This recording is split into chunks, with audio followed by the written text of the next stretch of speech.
आज इस वीडियो में हम बीरबल की 3 कहानियां सुनेंगे। तीनों एक से बढ़कर एक हैं। लेकिन आप लोग कहानी तो सुनते हैं बट चैनल को सब्सक्राइब नहीं करते। आज ही Xi Jinping YouTube channel subscribe करें।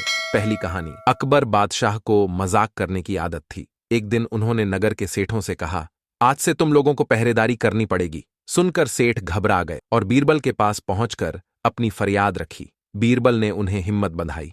तुम सब अपनी पगड़ियों को पैर में और पायजामों को सिर पर लपेटकर रात्रि के समय में नगर में चिल्ला चिल्ला कर कहते फिरो, अब तो आन पड़ी है। उधर बादशाह भी भेष बदलकर नगर में गश्त लगाने निकले। सेठों का यह निराला स्वांग देखकर बादशाह पहले तो हंसे, फिर बोले, यह सब क्या है? सेठों के मुखिया ने कहा, जहां पनाह, हम सेठ जन्म से तेल और धनिया बेचने का काम सीख कर आए हैं। भला पहरेदीर क्या कर पाएंगे? अगर इतना ही जानते होते तो लोग हमें बनिया कहकर क्यों पुकारते? बादशाह अकबर बीरबल की चाल समझ गए और अपना हुक्म वापस ले लिया। अब दूसरी कहानी। बादशाह अकबर के दरबारियों को अक्सर यह शिकायत रहती थी कि बादशाह हमेशा बीरबल को ही बुद्धिमान बताते हैं, औरों को नहीं।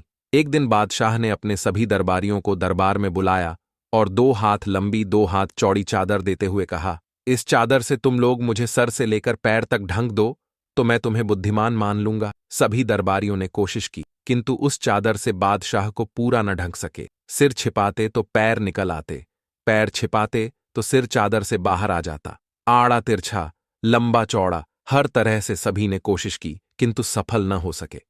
अब बादशाह ने बीरबल को बुलाया और वही चादर देते हुए उन्हें ढंकने को कहा।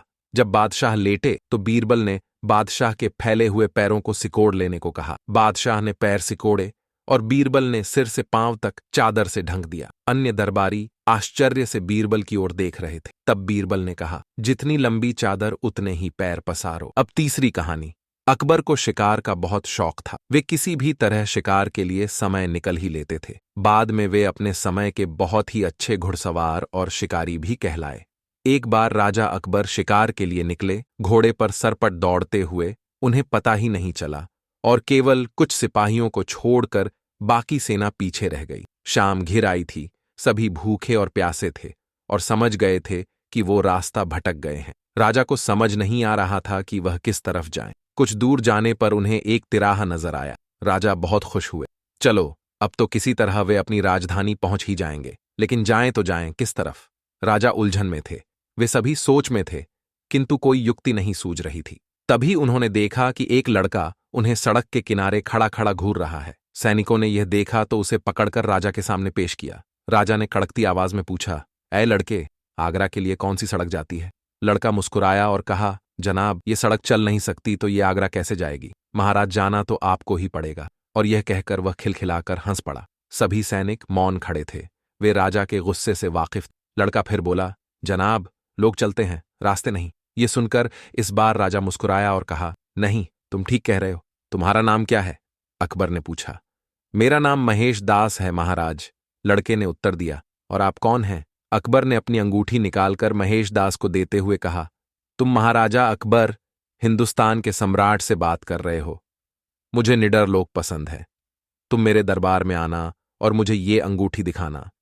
ये अंगूठी देखकर मैं तुम्हें पहचान लूंगा। अब तुम मुझे बताओ कि मैं किस रास्ते पर चलूं ताकि मैं आगरा पहुंच जाऊं। महेश दास ने सिर झुकाकर आगरा का रास्ता बताया और जाते हुए हिंदुस्तान के सम्राट को देखता रहा। इस तरह अकबर भविष्य के बीरबल से मिले। वीडियो अच्छी लगी हो तो लाइक करें और चैनल को भी सब्सक्राइब करें।